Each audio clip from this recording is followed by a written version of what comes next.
নমস্কার বন্ধুরা, কেমন আছেন? আরও একটা নতুন ভিডিওতে অনেক অনেক অনেক স্বাগত আপনাদের।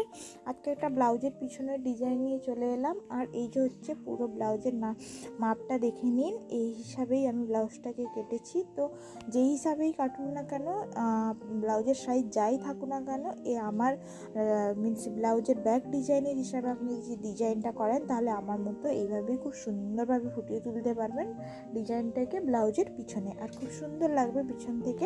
এখানে দুটো লটকন আমি লাগাবো, একদম লাস্টে আপনারা দেখতে পাবেন ভিডিওটা। তো পুরো ভিডিওটা সময় দিয়ে দেখবেন, তাহলে আপনারা যারা যারা কাটিং করতে চাইছেন, এই ডিজাইন বানাতে চাইছেন, ওরা খুব সুন্দরভাবে বানিয়ে নিতে পারবেন। এই যে উপরে নিলাম 2 আর নিচে নিলাম 3, এইভাবে আমি দাগ মেরে নিলাম। এই যে তার মাঝখানে আমি এই ডিজাইনটা বানাচ্ছি। এই যে দুটো কোণ দিলাম, এই দুটো কোণে আমি লটকন লাগাবো, তাহলে পিঠে না একদম খুব সুন্দর করে বসবে ডিজাইনটা। তো আমি আজকে পেপার পেস্টিং দিয়ে বানাচ্ছি ডিজাইনটা।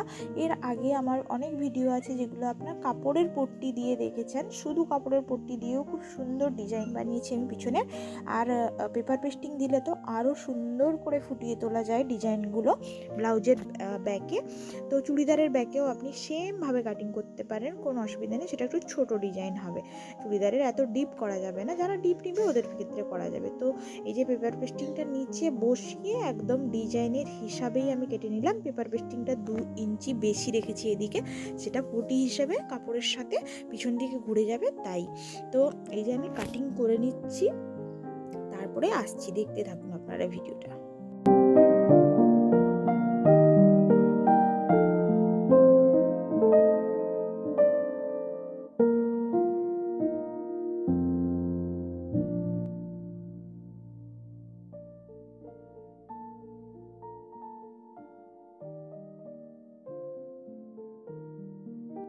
এই যে দেখুন, খুব সুন্দর করে পেপার পেস্টিংটাও ডিজাইনের সাথেই ডিজাইন হয়ে কেটে গেছে। তো তাহলে খুব সুবিধা হয়, পরে বসিয়ে কাটলে এদিক ওদিক হয়ে যাওয়ার চান্স থাকে। তো তারপরে এইটাকে আমি খুব সুন্দর করে পিন করে নিব। সুন্দর করে পিন করে নিলে এটা এদিক ওদিক হবে না, মানে এটার উপর কাপড় বসিয়ে তারপরে পিনটা করবো আর কি। তো পেপার পেস্টিং হিসাবেই তার পেপার পেস্টিংয়ের পটিটা কেটে নিব। এই যে দেখুন লাইনিং কাপড় দিয়ে, কারণ ব্লাউজের কাপড় বেশি নেই। তো ডিজাইন বানাতে গিয়ে এই ব্লাউজটাও অনেক ডিজাইন ছিল, হাতার ডিজাইন ছিল, কুচি। এটা আগের ভিডিওতে আপনারা দেখে নেবেন, তো যারা দেখেননি গিয়ে দেখে নিয়ে আসতে পারেন। কুচি, ঘটি, হাতা, তো সেটা আবার বড় পটির। তো সেটা বানিয়েছিলাম। তো তার জন্য এটার ব্লাউজের কাপড় বাঁচিনি, তাই লাইনিং কাপড় দিয়ে পিছনের পটিটা করছি। আর পটিটা যে কোনো কাপড় দিয়ে করলে হয়, কারণ ওটা ভিতরের দিকে থাকে, সামনে দেখা যায় না। তো এই হিসাবে এটার উপরে আমি আয়রন মেরে নিব। আয়রন মেরে এইভাবে আমি সেলাই করে নিব, ঠিক আছে। এই যে দেখুন, আয়রনটা মেরে নিয়েছি। আয়রন মেরে নিতে একদম বসে গেছে, কাপড়ের সাথে সেট হয়ে গেছে। তারপর একটু কাপড়টাকে সাইজ করে নিয়ে কেটে আউটসাইডে এইভাবে মুড়ে সেলাই করে নেব।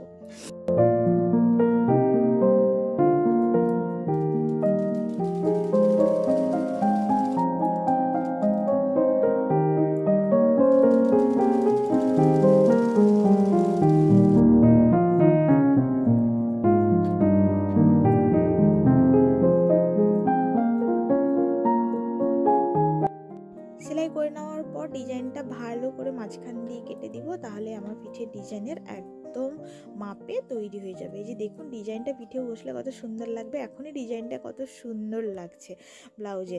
আর এই যে ব্লাউজের পিঠের ডিজাইনটা দেখুন, এইটার উপরে আমি এইভাবে পিন করে নিব। মাঝখানে পিন করে নিয়ে তারপরে এইভাবে সেলাই করব। ব্লাউজের উল্টো দিকে সেলাই করে উল্টো দিকে উল্টে যাবে পটি। সবসময় এইভাবেই হয়, এটা কিন্তু মনে রাখবেন সবাই। আর আমি যেভাবে স্টেপ বাই স্টেপ করছি, আপনারা যদি এইভাবে কাটিং করে সেলাই করেন, তাহলে আপনারাও খুব সুন্দরভাবে ডিজাইন ফুটিয়ে তুলতে পারবেন। তো দেখতে থাকুন, আমি আসছি একটু পরে।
ডিজাইনটা সেই পাশে গিয়ে খুব সুন্দর করে ফুটে উঠবে। তাহলে কোনো মানে যে বিটটা উঠবে সেই বিটটা মোটা হয়ে থাকবে না যদি আমি একটু একটু করে কেটে দিই। তো এই ডিজাইনের সময় এই ছোট ছোট জিনিসগুলোকে সবসময় মনে রাখতে হয়, তাহলে কিন্তু ডিজাইনটা খুব সুন্দর করে ফুটিয়ে তোলা যায়।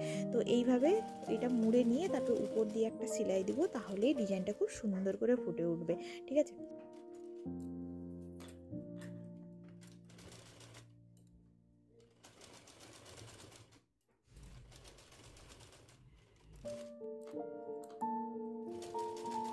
দেখুন পুরো সেলাইটা দেওয়া শেষ হলো, তারপরে দেখুন ব্লাউজের কেমন ডিজাইনটা ফুটে উঠছে। এই যে দেখুন পিঠে বসলে এটা কি সুন্দর লাগবে। তারপরে দুটো লটকন লাগাবে, দেখুন পুরো লুকটা হচ্ছে এটা, পিছনের লুকটা। এই যে দুটো লটকন বসছে, আর লটকনটা টাইট হতো।